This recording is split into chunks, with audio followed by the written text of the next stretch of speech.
السلام عليكم، ان شاء الله تكونوا ملاح. اليوم جبت لكم وصفه قمه خضره مفوره مع لي كوت محمرين في الكوكوطه. نبداو بالمقادير. عندي لوبيا مشطو، 2 حبيبات زروديه، ربطه تاع قزبر، 3 سنينات توم، 2 حبيبات بطاطا، نص راس شيفلور ابيض ونص راس بروكولي اخضر. كما نعرفوا البروكولي صحي جدا. عندي هنا حبيبات زيتون، فلفل اسود والملح. هذا واش نسحقوا. عندي هنا لي كوت، انا شوفوا لي كوت كيفاش قطعتهم، ما حبيتش نديرهم رقاق. وعندي هنايا قطعت وحده ليكوت نحيت لها العظم، كل واحد كيفاش يحبها. حبيت نسيي ليكوت بالعظم وليكوت بلا العظم كيفاش يجوا. بسم الله نبداو بطريقه التحضير. عندي هنا زروديه والبطاطا نقطعهم دي بتي كاري ولا نصف دوائر، كل واحد يقطع كيما يحب. انا هنا راني نقطع في الخضره وميم طون درت هذاك الشوفلور والبروكولي في الماء والخل باش يتنحاو لي كامل هذوك الحشرات اللي داخل الشوفلور والبروكولي. الخل راح يطلع كامل الميكروبات الحشرات. ما بين نقطع الخضره انا خليته في الماء والخل حتى يطلعوا لي، ونشلو تشليله زوج بالماء ونصفيه ونقطعه ونديرو يفور مع الخضروات كامل.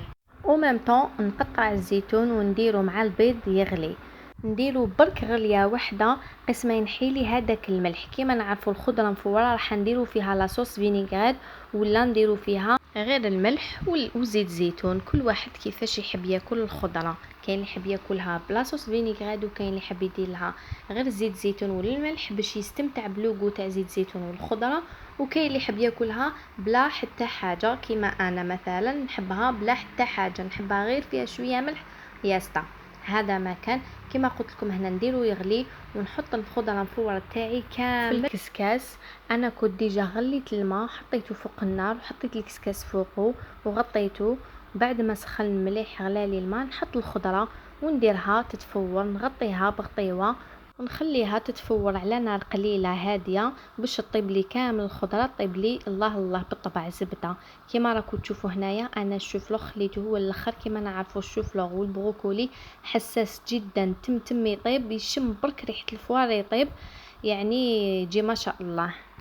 نحكم انا هذيك الربيطه تاع القزبر نقطعها مليح رقيق كيما راكم تشوفوا هنايا.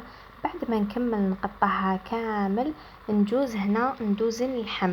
نحط اللحم في سنيوه، نرشو بفلفل الكحل ونزيد نرشو بالملح مليح. كيما نعرفوا اللحم يحب الملح، نمسحو مليح، نسي ندخل كامل هذاك الفلفل الكحل والملح كامل في ليكوت تاوعي. من بعد نجوز نديرهم، نحكم هادوك ليكوت نديرهم في الكوكوطه وندير عليهم نص كاس تاع الماء.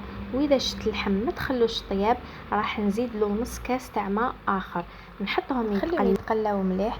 شوفوا هنا درت الموس باش نشوف اللحم ديالي بدا يدخلو طياب. للامانه هنا انا زدت نص كاس ماء، يعني ديروا كاس تاع ماء كامل. من بعد كي نشوف مليح اللحم ديالي دخلوا مليح طياب، نسي نقلب هادوك ليكوت مليح نقلبهم. هنا لي كوت تاعي دخلهم مليح طياب وخليت فيهم شويه لاصوص تاع الماء. نزيد عليهم حوالي مغرفه كبيره تاع الزيت باش يتحمروا لي مليح وتجي فيهم هذيك البنه. للامانه اللي يحب اللحم ديالو يجي طايب بنين مفسخ ما يطيبش ديريكتومون بالزيت، دائما يدير نص كاس تاع ماء ولا كاس تاع ماء، يطيب هذاك اللحم في الماء. من بعد كي يشوف اللحم دخلوا الطياب يزيد عليه الزيت، راح يجيكم اللحم مفسخ دايب في الفم. وميم طون هنا الخضره ديالي طابت، نخليها تبرد شويه ونروح ندير دريساج تاعي في لو بلا. هنا كيما راكم تشوفوا راني نحي في لوبيا ماشطو نديرها في مقله صغيره، نربي عليها هذوك 3 سنينات تاع الثوم وندير عليها شويه زبده او مغرفه كبيره تاع زبده ونخليهم يتقلاو مليح، يعني نصوطيهم مليح. وهنا كيما قلت لكم نبدا نديكوري في لو بلا تاعي. كيما راكم تشوفوا هنايا كل واحد يديكوري لو بلا تاعو كيما يحب، كيما نقولوا العين تاكل قبل الفم. هنا نكمل نديكوري كامل لو بلا تاعي وراح تشوفوا في الاخير كيفاش راح يكون. يعني نقول لكم جربوها بزاف بنينه وماكله سهله وصحيه جدا، صحيه 100%. هنا اللوبيا ماشطو ديالي كيما راكم تشوفوا بعد ما صوتيتها بيان حطيتها فوق البلا تاع الخضره ودرت عليها القزبر. وهنا شوفوا لي هادوك ليكوت كيفاش تحمروا، محمرين مجمرين مفسخين بالطياب بالطبع، جاو بنه قوه في البنه بنان وفي الطياب يعني جاو طايبين زبده. انا هنا رافقته بياغورت ناتورال، يعني هاد الياغورت بزاف بنين وصحي. انا نديرو مع الخضره، يعني ناكلو مع الخضره ولا نديرو البن. بزاف بنين وصحي 100%.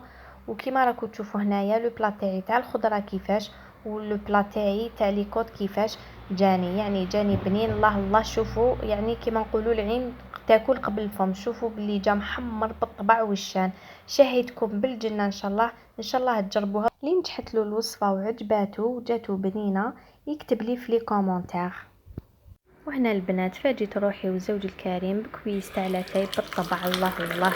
وكما نعرفو كي ناكلو اللحم ولا الدهون لازمنا كاس تاع لاتاي فاجينا ينحي لنا كامل هذوك الدهون.